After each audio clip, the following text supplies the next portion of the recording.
spend our time, but let's start with verse 1, Naomi and Ruth. And now interesting, in chapter 2, it was Ruth who initiated the action. She goes to Naomi and says, let me go out into the field. Here, although the scene is set up identically, the players are switched around, right? Here it's Naomi who initiates the action, which is a new thing for Naomi. She is finally starting to feel like she might care about something, right? She might not just have given up her life to the misery and bitterness that she thought she was consigned to, because now she's actually trying to do something. Now, it's an interesting question, though. Naomi, her mother-in-law, and it's a strange way of, that's an unusual way, that's the only time in the story she's referred to that way. She's called her mother-in-law a few times, and you get her name, Naomi, a lot, but it's never put together until now. And this is the only time it happens. And it seems, the scholarship thinks on this, is that's a way of saying she is speaking here officially as Ruth's mother-in-law. Does that make sense? Like she's taking ownership. She's not just having a conversation. She is proclaiming something as your mother-in-law. Here's what I think should happen. So that makes good sense to me, and I think it might be, it creates an interesting question. As your mother-in-law, my daughter, I think I should seek rest for you. This is an echo of chapter 1, where she tells Orpah and Ruth, you should go back to Moab and find husbands. That's where you will find menucha, rest. And this is the same version of the same word, and it's repeating here. And there's a little irony built into this, and again, the author of Ruth is a master of subtle irony. But in chapter 1, it was Naomi telling the girls, you know what you should do to find rest, i.e. husbands, families, the security of a home. Go back to Moab. Now, ironically, if Ruth had listened to Naomi at that point, this conversation wouldn't be happening, and Ruth would not now be seeking rest in the form of Boaz. Right? So it's one of these little clever vocabulary signals that tells you something clever is going on. But so what Naomi's obviously going for here is it's time you find a husband, and I'm going to help you do that, so that it may be good for you, so that it may go well with you, or something like that. The language there, first of all, if she's speaking just formally in her official capacity as Ruth's mother-in-law, so the only one who could, have anything to, the only person around to take any responsibility for her, then that might mean she's not really trying very hard to make their situation better. She may still be bitter and sort of given up. And she may just be coming to the point of consigning herself to say, well, at least Ruth could have a happy life if maybe we try something. So that's an interesting question. I'm not even sure, that Naomi here is hopeful or has a real plan. It's a little unclear. Like, this whole plan is murky to me, I gotta say. It's not totally clear what she plans, what she thinks is gonna happen. And we'll get into some of the difficulty there. But what I do think is not certain, but I think it looks like is going on here is Naomi is seeking what's best for Ruth. And that at least says something about the nature of their relationship to this point. Is not Boaz our relative, with whose young women you were? Look, he's winnowing barley tonight at the threshing floor. How she knows that is probably more common knowledge, like during the period of harvest. This is the Hag Shavuot, this is the Feast of Weeks, where you have a festival centered on this wheat harvest. And at harvest time, it's very common in the ancient Near East. You have a party, you have a festival, you have a harvest festival. So everyone is out there doing stuff. They're big parties, that's why he would be eating and drinking, and she would know that. Or maybe she has she's been scouting out this plan. I'm not sure, just to fully disclose here. I don't exactly know what Naomi is up to here. There are some more salacious readings of her plan here, and there's some she's got a very smart and sort of covenant-based plan for how this can work, and she's going to encourage it. That's a little optimistic to me, but we don't know. Naomi's hard to read in a lot of cases, except when she tells you she's bitter and she doesn't much like what God's done to her. It's like, so all we have to go on Naomi, she understands the covenant, sort of, but she's not exactly a total model of righteousness. It's just not clear. So I hate to equivocate here. It's unusual. It's hard to pin down exactly what's going on here. But let's look at her plan. Boaz will be down there at the threshing floor. Here's what you do, and this is important. We'll have to dig a little deeper into this.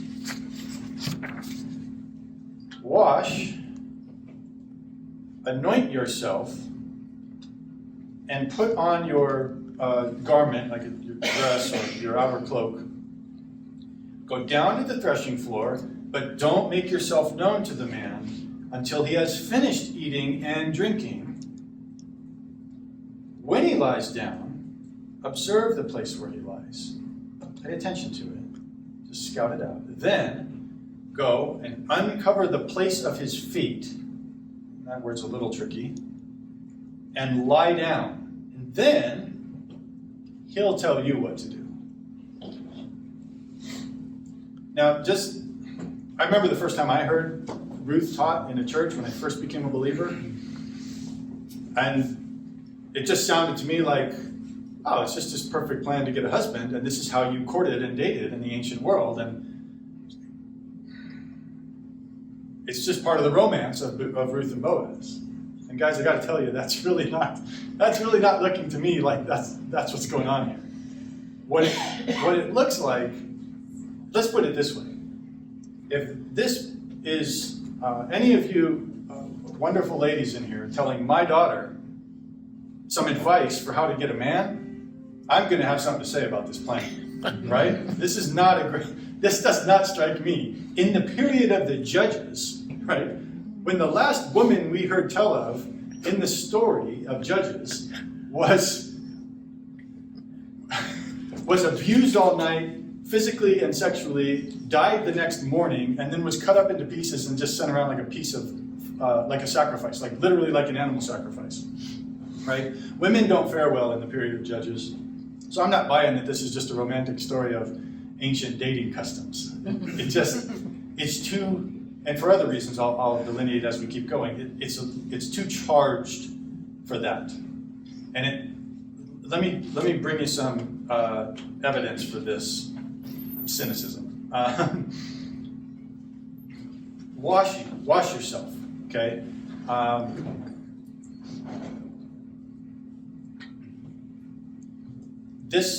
It's very hard for me not to think of.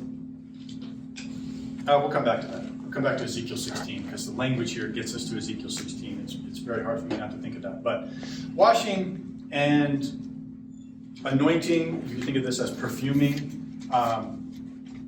they have women doing this has implications for more than once in Scripture. Preparing for a wedding, right? And that certainly fits the context of where the narrator is going with this story, right? We know this whole thing resolves, or needs to resolve, in a man and a woman coming together and having a wedding. So I think there's a totally fair reading to say, hey, what's happening here is preparation for marriage. That doesn't strike me as wrong. I just think it's too surface level, too simplistic, and there's a lot more going on here. When she says, put on your garment, what most scholars think is going on there, or at least some, I do, that could be the formal way of saying Ruth is to change her clothes, to take off her widow's grieving clothes. This is a thing that still exists in Judaism to this day. When a woman is widowed, you actually, your manner of dress reflects that, and I think it's something like a year, but I don't think the period is exactly determined, but you wear widow's clothing for a prescribed period of time. And if what Naomi's telling her now is take off your widow's garments and put on a new dress, a new garment, wash yourself, anoint yourself, it is a way of saying go make yourself publicly available for marriage, right? Because a woman walking around wearing widow's clothing, any eligible men know she's not eligible. She's not marriageable because she's still in her grieving period. That's just like not a formal rule, but it's a custom of the ancient world that pretty obviously would be easily noticed. That seems to be what's going on here. Put off your widow's clothing, stop your period of grieving. That's done for. It's been long enough, and the time is appropriate, and we're going to go and make yourself available. That, I think, is more or less the charge, what's going on here. But this language of being perfume and bathing, that also, many times in Scripture, is used to presage, to portend a sexual encounter, not always of a marriage night, right? Very often it's an illicit sexual encounter. So this sets the scene for what's going to unfold here. What you have in this chapter is the author has, it seems, intentionally loaded a bunch of sexually charged vocabulary into what's happening, into the events, and the actions, the verbs are all loaded with sexualized meaning, at least potentially. And it's all going to build toward an encounter that looks very much like it's heading for something illicit, something immoral. And I think the reader is supposed to take note of that, to be very aware that that's happening. And it's supposed to build dramatic tension. It's supposed to make you it's supposed to make you read sort of puckered, like, uh-oh. Wait, don't do that. Wait, why is she, why would you do that if you're supposed to be a good Jewish girl in this covenant context? And it's like, well, that's intentional. The author's toying with it. He's playing around with the drama, with the tension of the scene. It seems to me very intentional. He wants to make it look like they're heading for an illicit midnight sexual encounter. So a couple of references on that. One I've already mentioned. It's been a couple weeks though, and we didn't fully get into it, and I don't have time to fully get into it tonight. But in Genesis 38, the scene of the story of Judah and Tamar. So Judah and his daughter-in-law Tamar, whose first two husbands are killed by the Lord because they're wicked, and we don't get too much detail there, but the idea there, this is going to be important next week, so we may talk about it more. But that is a procedure unfolds there, or is supposed to unfold, whereby if a brother dies and he has surviving brothers who live with him, they're still local and they're marriageable brothers, the brothers are then supposed to, they're not obligated to technically, but they are by custom supposed to marry, essentially, we could say it euphemistically that way, like they go into their brother's widow and produce a child, and that firstborn child, if she doesn't have any children yet, is sort of credited to the deceased brother, right? This is a practice called yibum in Hebrew. We know it as levirate marriage from the Latin term levir, which is brother-in-law. But I don't know why we use Latin for everything. I study in Hebrew. I'm trying to learn Hebrew, and so I think in Hebrew, the yavam, the brother-in-law, has this duty. If he doesn't do the duty, there's this whole ritual that gets enacted. We'll talk about that next week. That's supposed to happen with Judah's sons, but the Onan, the second son, just essentially uses Tamar like a concubine, like a sex servant, basically, and doesn't consummate any of the relationships he had with her. And it's not just one time. The Hebrew makes it clear. He's just, whenever this happened, he wasted his seed. That seed was supposed to be what became the child that would then would raise up the name of the dead brother-in-law. So all this, again, we'll get to it next week in a little more detail. It's important. But when that fails, and then Judah's like, I'm not going to give him my third son. I'm not going to send my third son, Shelah, out there to her, because it seems she's bad luck, right? She's like a witch. My sons keep going into her, and then they end up dead. It's like he blamed her. So she knows this, and she knows he's not going to actually follow through on this, and she devises this plan to dress up like a prostitute, goes and actually gets Judah to engage in a relationship. Then she gives birth to the twins that become Perez. Perez becomes then the ancestor of Boaz. Boaz comes from that union. Not just of Judah. He's a Judahite, we're told that, but he also comes from the line of Perez. Perez is the son of Tamar, who was this prostitute, this daughter-in-law, who played the harlot, if you will, dressed up like a prostitute, to incite her father-in-law into this illicit encounter, this incestuous encounter.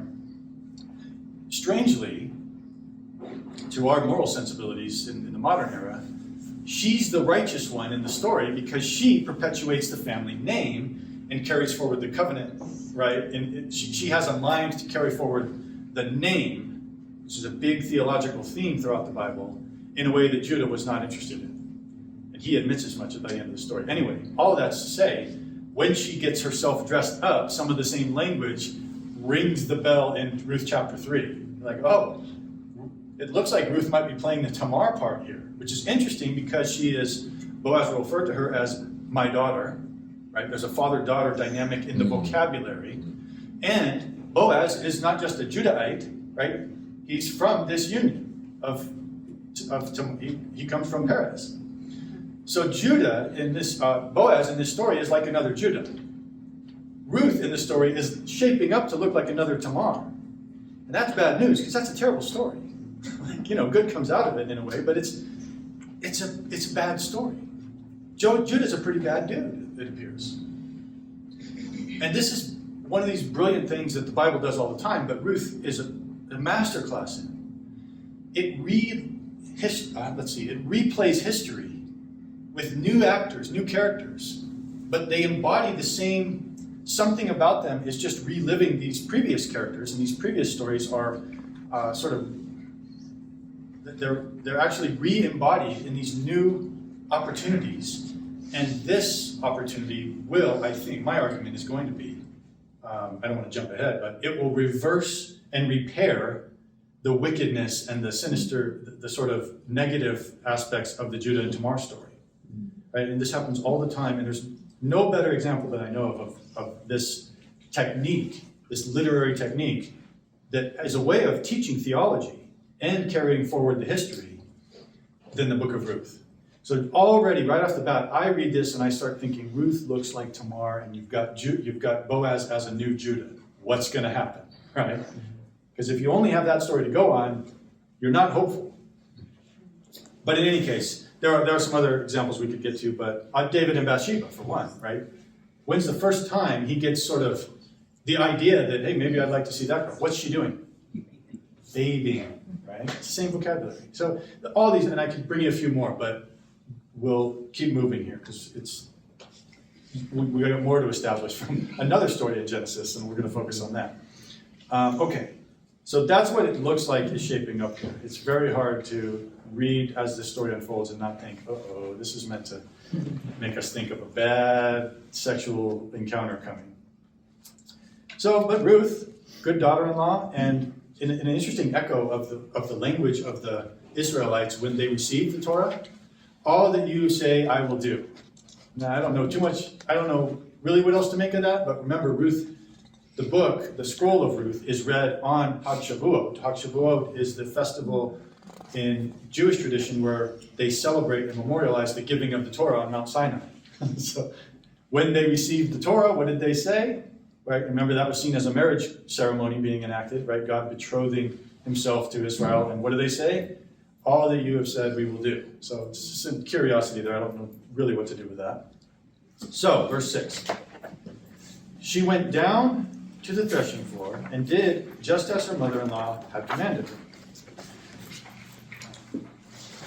Then when Boaz had eaten and drunk, and his heart was merry, he went to lie down at the end of the heap of grain. Then she came secretly and uncovered his feet, the place of his feet, and lay down. Right now, we already have this well underway. So just some of the vocabulary here.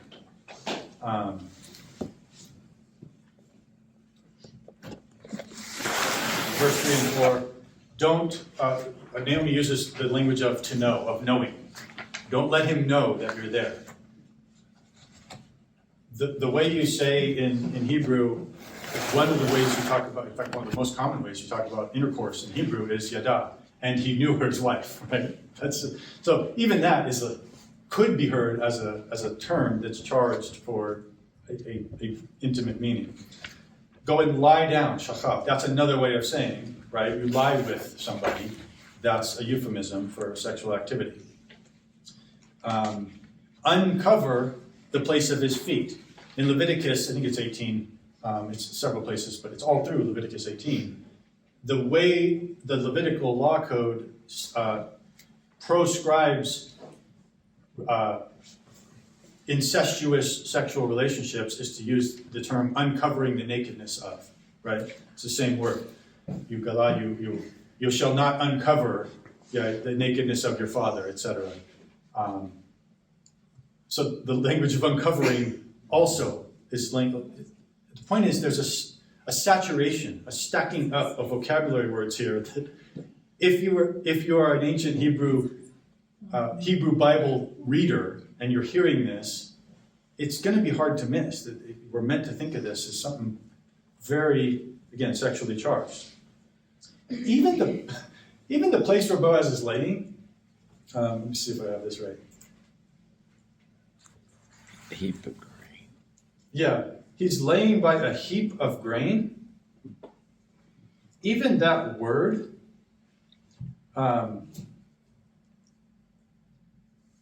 it's a heap, an arama. It sounds like the Hebrew word for naked, arum. The meanings are not connected as far as I know, but it's just a homophone. It sounds the same, and even that sounds to me like it's intentional. This author is so immaculately detailed in driving the way he wants his readers, his listeners, to take these things. It's very hard to miss. All right, we'll keep going because there's more to come, but I gotta keep swimming here. So.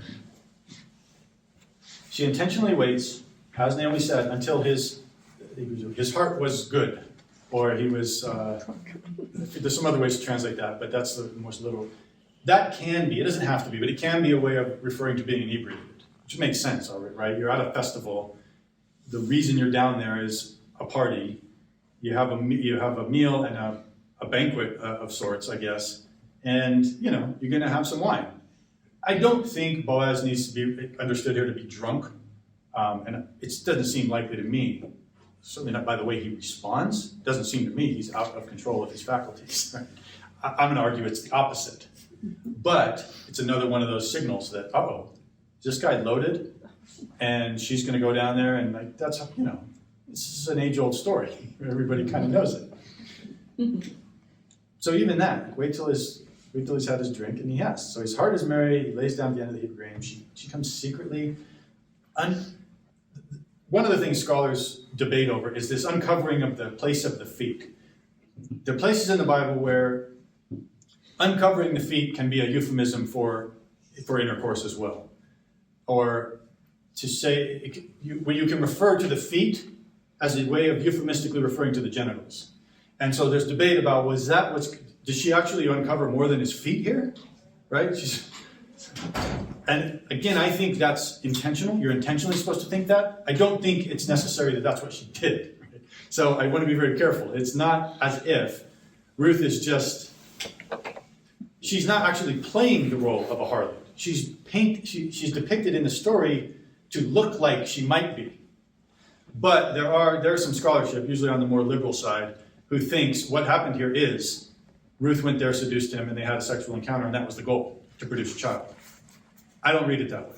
In fact, I don't think there's any evidence for that in the text. But I do, obviously, I'm trying to make an argument here for the text does want you to think that that's what's on the agenda. So it is a delicate balance, I get. That's why there's at least a PG-13 rating here, because I don't think you can handle this text honestly and do it honor without getting into the mature sort of adult themes that are at play here, because I think that's how the story's been crafted intentionally. I don't think that means you read Naomi as pimping out Ruth as this totally immoral harlot who goes down there and takes advantage of this drunk guy, and then Boaz just goes along with it and says, sure, this will work. I think that's a bad misreading. But I want you to understand there are reasons scholars think, it looks like this is what happened, because it's a very carefully crafted story to make you think that's where this is going. So, all right.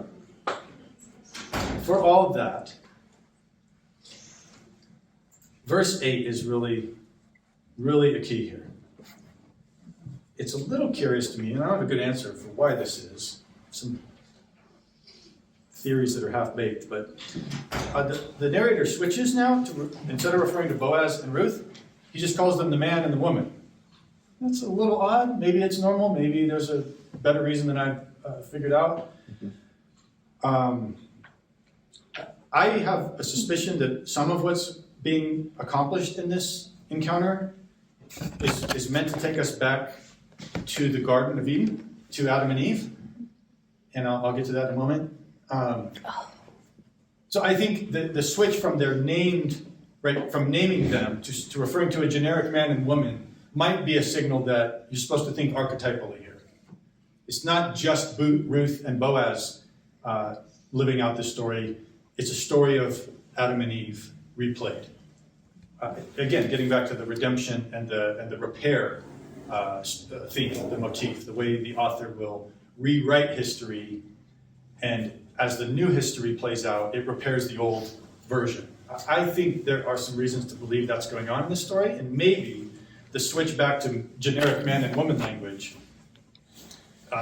is meant to signal us back to the garden. That's just my theory.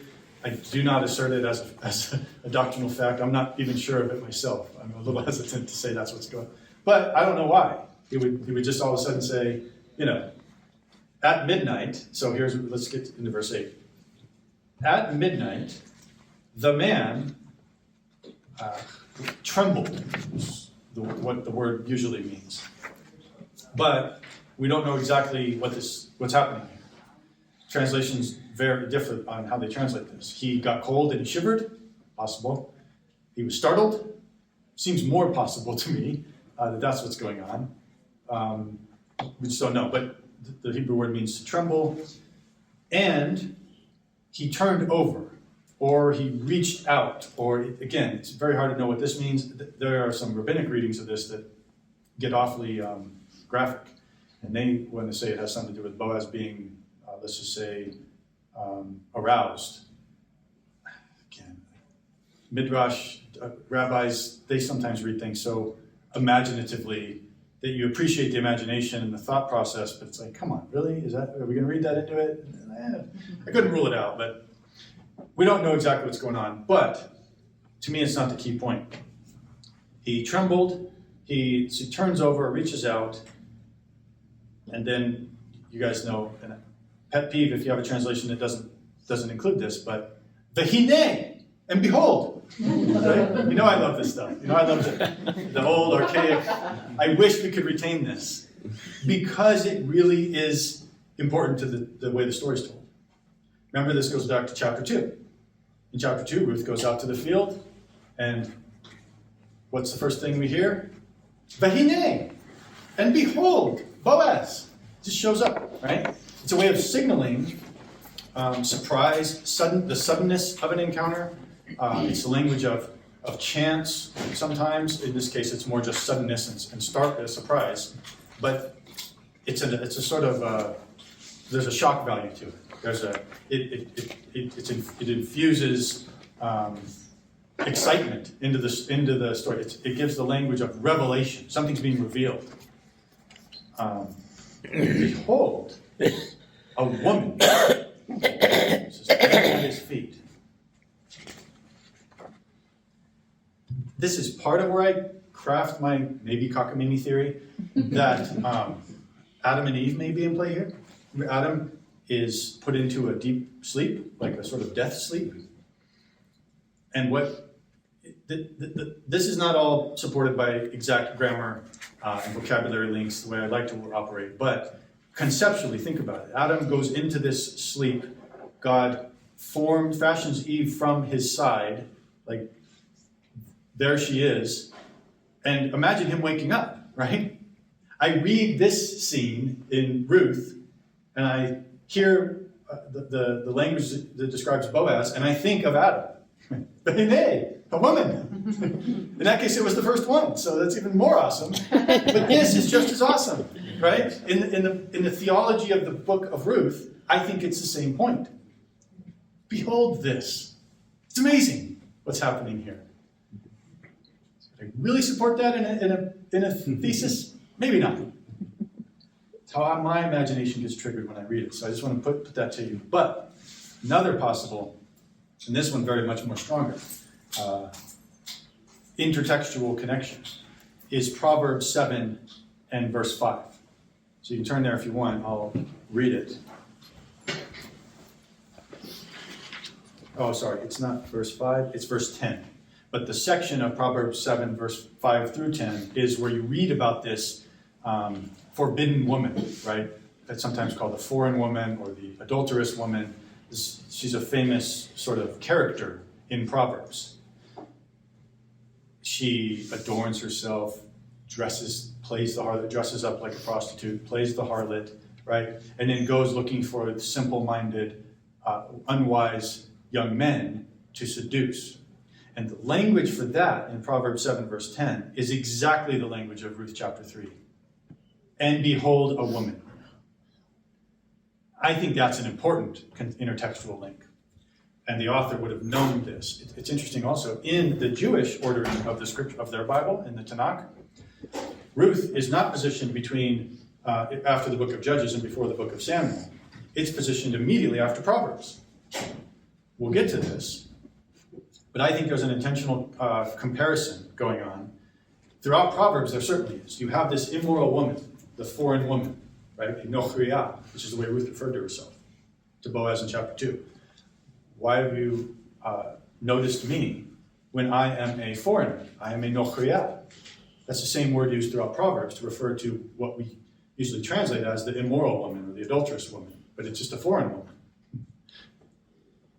There's this motif throughout Proverbs of the adulterous woman, the foreign woman, and by the time you get to the end of Proverbs, in chapter 31, there's a poem about a virtuous woman. We know her as the Eshet Chayil, that I mentioned a couple weeks ago. And that's the term Boaz is going to use for Ruth, to Ruth, about Ruth, in just a moment. You are an Eshet Chayil. Ruth is depicted as the Proverbs 31 woman, right? The warrior woman from the translation there a couple weeks ago. The woman of valor that is the match for Boaz, who is the Ish Gibor Hayil, who is the man of valor. But here, when Boaz wakes up, what does he notice? She looks like the other woman in Proverbs. Behold, the woman. So, are y'all with me? Is this making sense? Sometimes I wonder how much of this is in my head and how much is does this make sense?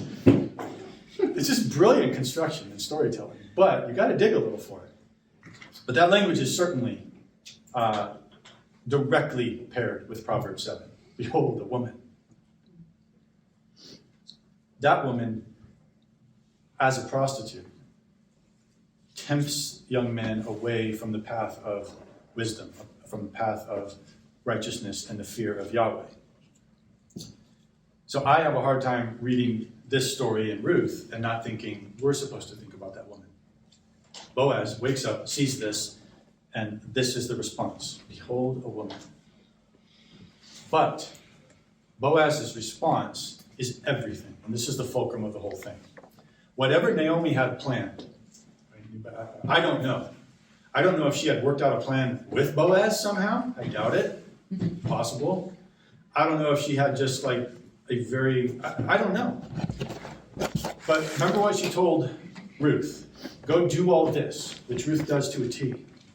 And then he will tell you what to do. Now just think about your average man in the period of Judges in this exact scenario, which, by the way, at the threshing floor, I have a reference for you. I don't think I could find it very quickly. But in Hosea, you have this, Israel is being rebuked as God's covenant people.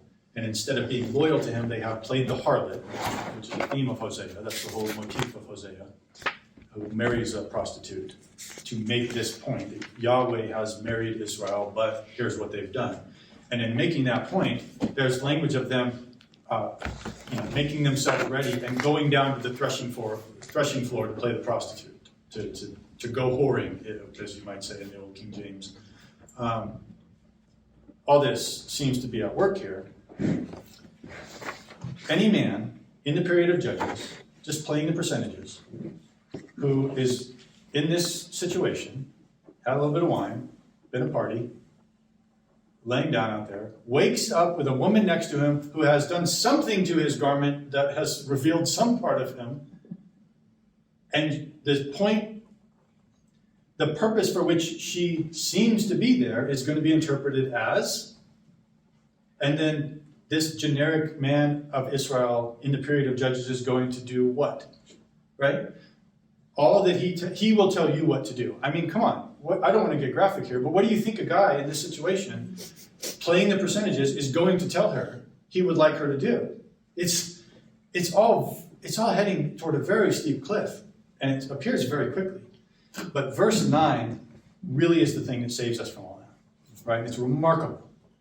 He said, this is huge, it's amazing. Who are you? It doesn't show up in the translation. So when I read it, it didn't come across correctly.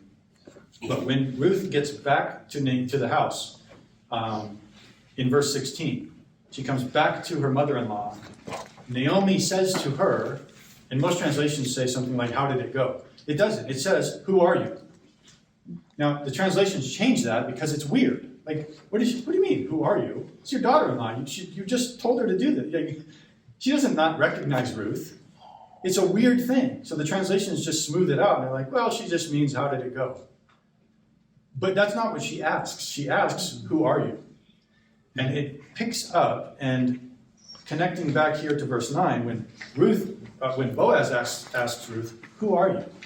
This connects back to the theme of who and how in this story does Ruth initially, and then eventually Naomi, or you can say women generally, how do they get their identities? How are they recognized? How do they get recognition in this society of the era of Judges? And the answer is they don't, unless it's through a man. But the men are rotten and they never do the right thing until Boaz. Boaz in chapter 2 gives Ruth recognition. Boaz in chapter 3, again, just think about that. If this is, if you wanted to moralize this and say, okay, Boaz, you're an upstanding, righteous, Israelite, covenant, God-fearing person. Here is this woman doing whatever she's doing here. I can think of many replies that Boaz might have here, and they would probably be appropriate. Like, what in the world are you doing here? Hey, woman, what are you up to? This is inappropriate. Hey, my garment, you could touch my garment. Like, he could cast her out as a harlot because that's what she appears to be. And instead, his question is, you tell me how I should identify you. You give me your identity. I care about that. It's remarkable. Right? This is which Judah didn't do. Judah didn't ask Tamar. Yes, beautiful. Remember, Tamar is veiled. He doesn't know it's his daughter-in-law. Presumably, he wouldn't have gone through with it if he had. We can at least give him that much credit. But he doesn't care to learn. Right? Her identity in that encounter doesn't matter. That's important. Also, Boaz is he's not interested in mistreating this woman, whatever she's there for, but he's also not going to be deceived. He will not wake up and not know what's going on. He will find out what's going on. Now, this is important because it contrasts with a very important character that all of this really needs to be seen in the light of the story that we get back in Genesis 19. So you may want to turn to Genesis 19. We need to spend a little bit of time on this. Start in verse 30. Let's start in verse 32 for the sake of time. But you know the story, basically. This is in the aftermath of the destruction of Sodom. Lot, who ended up in Sodom, remember, because he separated from Abraham and the covenant sort of people and promises, made his home in Sodom, got comfortable there, then had a hard time leaving. Only at supernatural intervention did he get out of there, and then Sodom was destroyed. He gets out, and it's just him and his 2 daughters. Lot's skipped over this more or less. I think I might have mentioned it, but back in chapter 1, when Ruth says to Naomi, where you go, I will go, right? Where she binds herself, where she clings to Naomi and to the covenant. some of the language there is the reversal of what Lot did with Abraham. So Lot ended up in the situation he was in because he separated from Abraham. And when Naomi is urging the girls to leave her, Ruth steadfastly refuses to separate from Naomi. And it's almost as if she's becoming a new Lot to again undo Lot's mistake of separating from Abraham. So that's just a minor point. And then last chapter I talked about how Ruth is also described as another Abraham. She does the stuff that Abraham does. Leave your father and mother and your home country. That's language for Abraham. To go to a land you do not know and the people you do not know, etc. Ruth is another Abraham. She fixes Abraham's story. She fixes Lot's story. And here, what you have is a depiction of Ruth looking very much like the daughters of Lot. Well, guess what? We talked about this in the first chapter. Ruth is a daughter of Lot. She literally is a descendant of Lot. And his first daughter, from this encounter in Genesis 19, comes Moab. So verse 32 of Genesis 19. This is Lot's oldest daughter talking to her sister, the younger. Come, let us make our father drink wine, and we will lie down with him, that we may preserve seed from our father. So it's another father-daughter incestuous sexual encounter, just like Judah and Tamar. But this one precedes that, obviously. But in the story of Ruth, it's also something very prominent in the hearer's mind. It's echoing up there. So they made their father drink wine that night, and the firstborn went in and lay with her father. He did not know when she lay down or when she arose. And then the result of this, obviously, is the firstborn son, born from that to the oldest daughter, is named Moab. From this come the people of Moab. From the people of Moab come Ruth. She's literally Moab, right? She's literally the result of this incestuous encounter of Lot and his daughter. And now she is replaying the story, or appears to be replaying the story of, another daughter figure, another, let's let this guy drink some wine, and then we'll lay down right there, and it all looks like it's going the same direction. Except for Boaz's recognition. He wakes up and he refuses to just not know what's going on, which Lot, the Genesis explicitly tells you he didn't know what happened. Boaz refuses to be someone who doesn't know what's going on. But what does he want to know? Who are you? He will allow Ruth to identify herself. And she answered. And this is interesting. This is a fascinating little bit here. I am Ruth, your maidservant. Spread your wings over your servant, for you are a goel, redeemer, a kinsman. In chapter 2, the first time Ruth is identified, given recognition by Boaz, she identifies herself. I think she does it 3 times throughout the story, if I have this right. First, she says, I'm a foreigner. I'm a nochriah. Why are you showing me this grace? Then she says, she identifies herself negatively. I'm not even one of your servants. But she uses a word there, a shifcha is a servant who is like property, just a worker. No rights, no privileges of the household, just a worker, essentially someone who could be treated as property. In chapter 3, the 3rd time she identifies herself, at Boaz's invitation, she changes the language. It's a different word for servant. It's not the same at all in Hebrew. Even though if you read chapter 2 and chapter 3 in English, it'll both say servant. Here she says, no, I am your amah. I am your maidservant, which is still a servant, but someone, first of all, that's marriageable, someone who could be taken as wife in the household. That's important. I am Ruth. She gives her name, it seems for the first time, right? She's sort of asserting her own identity, which is unusual. And she seems to take a bold step here. She's elevated herself in the language, in the vocabulary, she's decided, you know what I'm going to say? I'm going to tell him I am potentially his amat, his maidservant, not just a shivcha, a lower servant. That seems to me important and probably a pretty bold little step of let's see what happens when I say this, right? But she wants him to know, I want to make sure I'm known as available. So, and then this really bold encounter. Remember what Naomi told Ruth. Go and then what? He will tell you. He'll tell you what to do. Again, I don't know exactly what the plan was. It strikes me that Ruth at this point may just be like, you know what, I got to improvise. I've got my own plan. She, apparently, without any provocation from Naomi or anyone else, is like, you know what? I'm just going to ask him. But it wouldn't be appropriate at all for her to just say, Boaz, you know, you should marry me. Right? That's not the way this worked. So she finds a more subtle way to essentially proposition marriage, but not say, I really want you to marry me. Spread your wings over your servant, for you are a goel. And again, you have this linguistic mirroring happening. When Boaz and Ruth met in chapter 2, what does he say to her?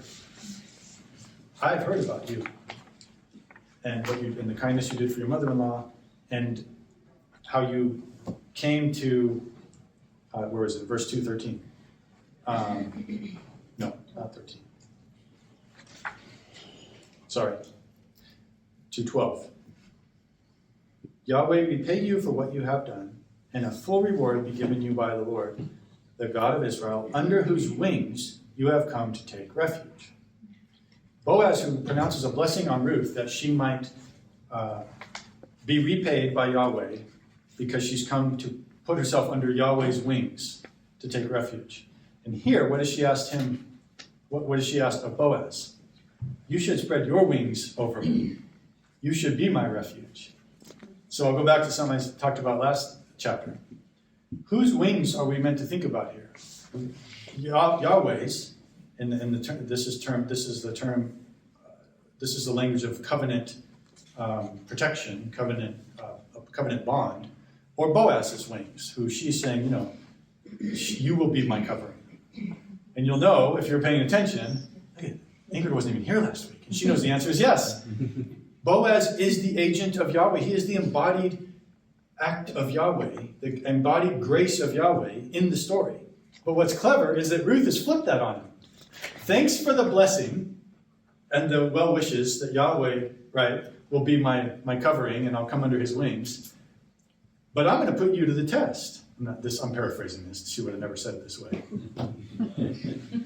How do you know if someone who wishes blessings upon a person actually means it? Right? You turn it around and you say, okay, it turns out I need some blessing here. Turns out I need someone to cover me with their wings as a representative of Yahweh, an image of Yahweh. And who will that be? Again, the master of irony, the author of Ruth says, it's Boaz, of course. But it's Yahweh, but it's Boaz. And this whole thing just collides together in this beautiful covenant picture, which also, by the way, I mentioned earlier, Ezekiel 16. There's this very saucy and kind of grim sort of parable working in Ezekiel 16. So I won't get into all that. It's kind of gross, actually. But in that context, one of the things the Lord says, when I passed by you, speaking to Israel here again as his covenant bride, when I passed by you again and saw you, behold, you were at the age for love, and I spread the corner of my garment over you and covered your nakedness. I made my vow to you and entered into covenant with you, declares the Lord God, and you became mine. It's very hard for me to read Ruth chapter 3 and not think of Ezekiel 16, where Yahweh is the one who does this as a marriage covenant bond for his people, and Ruth now is putting herself under his wings. But she seems to know she's doing it through Boaz's. She's depending on Boaz's grace to live out Yahweh's blessing. And so there's this boomerang thing that happens, right? Boaz says, here's what's going to happen to you, or here's what I hope happens to you, and then it turns out he's the one who has to make it happen. So, and he's, again, Boaz, look at the back and forth in verse 10. And he said, may you be blessed by Yahweh, my daughter. And in fact,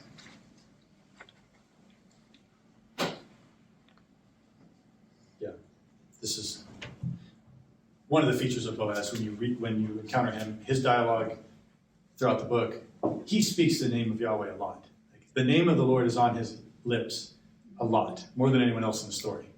And that's just something that pops out.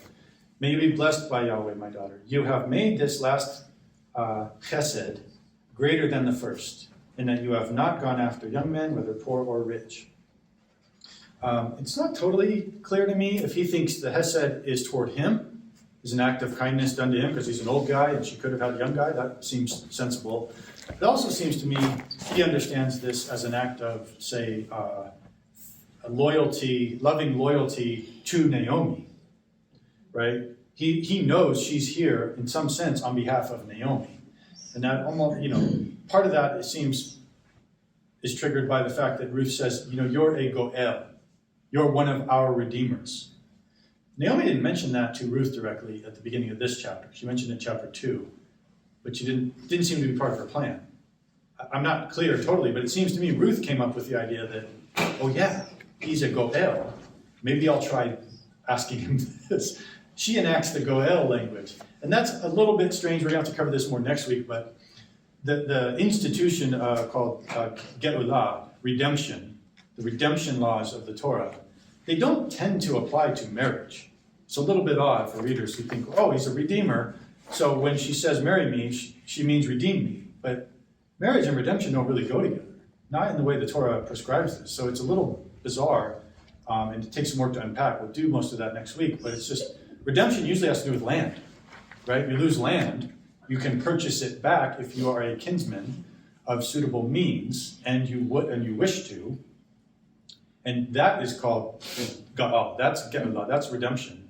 If you do that, you have Ga'al, the land. So you can Ga'al people from slavery too.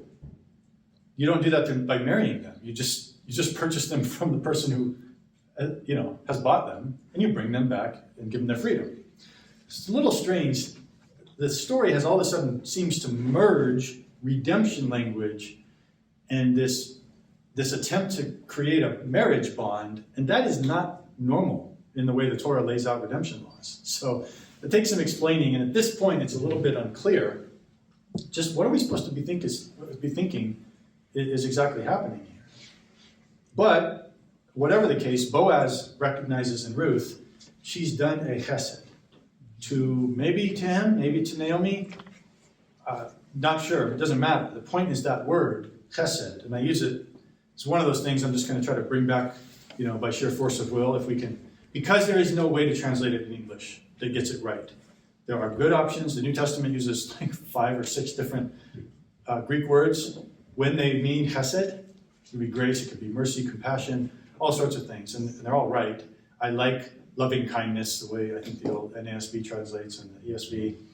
Loving loyalty, something like that. It's affection paired with duty. Right? It combines a loving affection, a bond of love and grace with a, say, legal stipulation of covenant, loyalty, and duty. And if you merge those two together, you've got Hesed. But you can't explain that in translation. So I just say, let's try to learn a little bit of Hebrew vocabulary, and this is one you need to get. So you just need you got to get a little wet in the back of the throat, but it's Hesed.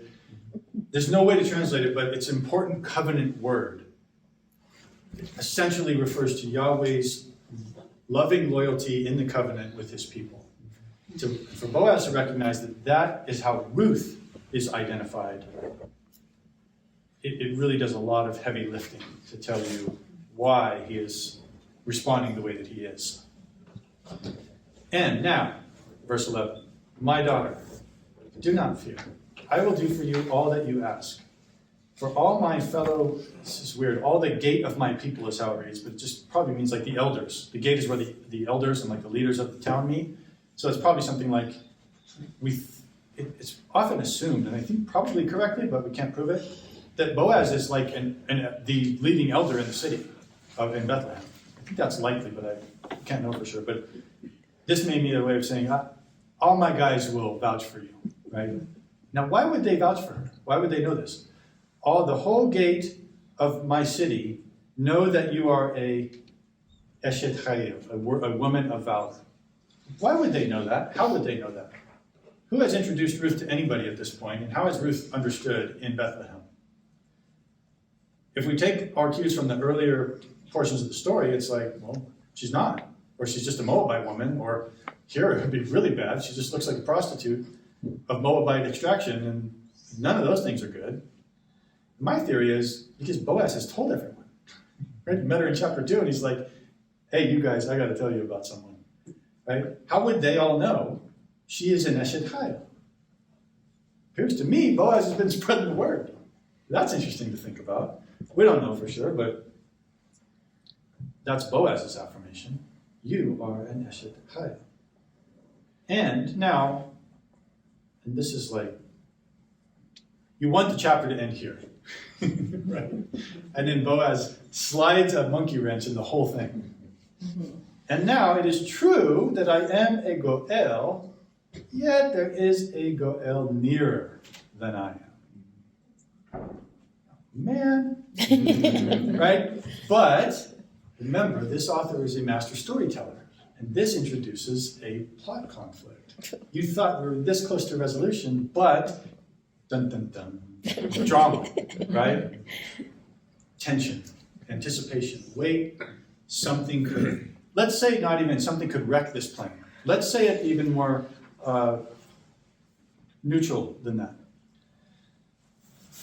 I mentioned this last week. Ruth does not unfold. This story does not unfold along a predetermined path of all these things that must happen. That's not the way the story is told, anyhow. It unfolds through a series of choices and human actions that could go either way. And here, I think that's what you have. The narrator has introduced for you another possibility. Redemption could still happen, but it may not be through Boaz, who we all thought was going to be the hero. Maybe this other guy could just be the way redemption happens. And okay, that'll be good, I guess. But something about it doesn't sit right with you as you're reading it. But it doesn't mean that all is lost. It just means there might be another path by which this story could resolve itself. Nobody really wants it to work that way because we've been so introduced to Boaz as this hero that we know he needs to be the guy. But again, the way the story is told, nothing is predetermined. Nothing is mechanically set on a course that then you don't just wind it up and let it go. Humans make choices, and Boaz's choice here, he doesn't have to reveal this fact. He is motivated by, the Torah says, the nearest kinsman has first priority. And that matters because Boaz is not going to do this if it's not according to Torah. He will not be a Torah, he will not skirt around or circumvent the Torah in order to get the results that he wants. He will do it according to Torah. Now I'm going to pick up next week. We'll just close this out and go right into chapter 4. And I'm going to then make the argument that the way he uses the Torah is far more dynamic and goes way beyond what the Torah actually says. So I'm going to simultaneously argue that Boaz has a deeper understanding of what the Torah means and how it should be used and applied than your average Israelite. And certainly I think than your average Christian is aware of. But that he does not think that's a license for you to just ignore the Torah as written. And here, he recognizes, I cannot just get around the fact that the Torah stipulates it's the nearest kinsman who has first crack at redemption here. So it, again, sets up a tension. Wait a minute, is this guy just going to go by the rule book and sink this whole story that we thought was going to be beautiful and powerful and pay off in such a dramatic way? Just because he's a rule follower? No, you can't. I'm sorry. The rules are there for a reason. The reason's not always clear to us, but you cannot just skirt them or ignore them. But it's going to be pretty amazing to see how he goes beyond them, in a sense. But we'll have to get to that. There is another Redeemer. He's nearer than I. Spend the night here. In the morning, if he will redeem, good. Let him redeem. But if he's not willing to redeem you, then as the Lord lives, I will redeem you. Spend the night until morning. And translate there as spend the night because it's not the normal word for lay down, which we already read about. She laid there. It is a sexually charged word. As soon as Boaz encounters Ruth in the middle of the night and then begins to reply to her, all the sexually charged language disappears. All of his language shifts into legal mode. He uses ge'ulah, galah, all, redeem, some form of redeem, like, I think it's 7, but that's because 7 is usually the symbolic number. He uses all you can read it even in English, how many times he just keeps saying, I'll redeem, I'll redeem, I'll redeem. He has severed the story from this over-sexualized or even romantic setting, and he's just made it all, I'll do this duty.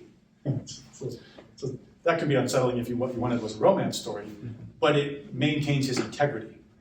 So when he tells her, spend the night, which is a little bit controversial, but he doesn't say just lay down. He uses a term that is never used in a intimate setting. It's always just lodge here.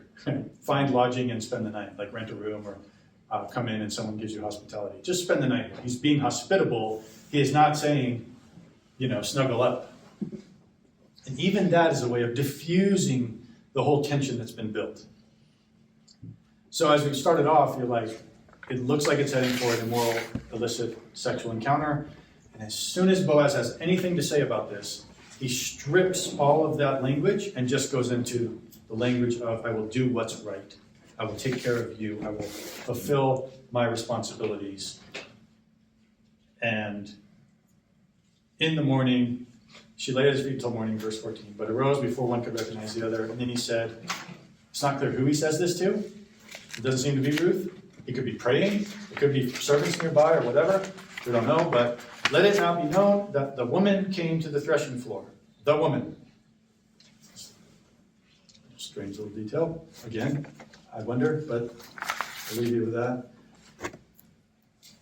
And he said, now this is to Ruth, bring me the garment you're wearing and hold it out. So she held it. And he measured out, it just says 6 barleys. There's no measurement given, just 6 measures of barley. And he put it on her. It's like hoisting it and dumping it in her wrap or like shawl. And then she went back into the city. We'll pick up at what the encounter with her and Naomi and then chapter 4 next week. But Yael Ziegler, the scholar I mentioned, who's still my favorite Ruth commentary, she has an interesting suggestion here. Again, I couldn't prove it, but the kind of wrap that women would wear and use, in this area, she argues that when Boaz has her open it up and hold it out, it's not clear that she would have slung it over her shoulder maybe, so this doesn't work, but Ziegler's theory is that he fills up whatever this barley is in there and she carries it back like strapped in front of her, like you'd wrap a baby in one of these, what are they called, the wraps? It's been so long since we had babies, I can't. Ziegler points out, as Ruth is walking back with all this barley stacked in her wrap, held tightly against her to keep it from falling out, she's going to have a noticeable bulge of barley. What does that look like? Pregnant. She's pregnant. She's a fantastic scholar. I love this commentary. I couldn't prove this, so I'm not asserting it dogmatically, but it's intriguing because it would be a way of signaling symbolically. We'll talk about the symbolism of this next week, but what is the promise here? She doesn't need any more food. He gave her the food in chapter 2. The plot conflict of chapter 3 that needs resolved is what? Children. You need a child. Ruth could be walking back as a walking image, a walking signal that this conflict is about to be wrapped up by what I have wrapped up, right? just have to fully credit her. It's a brilliant commentary, and I thought, that's never left me since I read it. I'm like, wait a minute. But it makes some sense. I couldn't prove it, but it's interesting. So it's a message to Naomi. Messaging, it seems, to Naomi that here, I know what you're after. I know what the problem is. I can fix it, but I'm not sure I'll be able to. There's a process, there's a procedure we have to follow first. So in any case, that's where we'll leave it for tonight. She went into the city. Yeah, we know that, right? Where else is she going to go?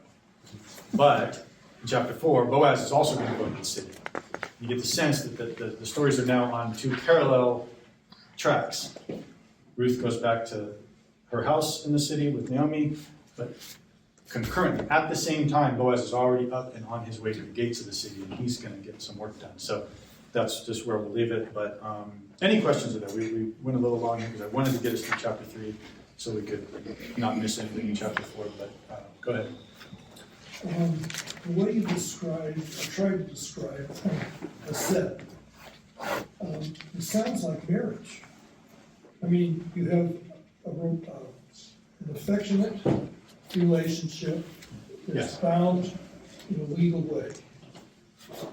Is that right, or? Oh, totally.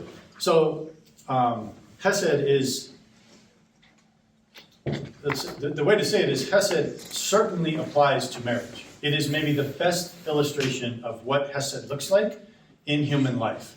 Marriage is the best example of that. It is the prominent metaphor that God uses to describe his relationship to his people, his marriage.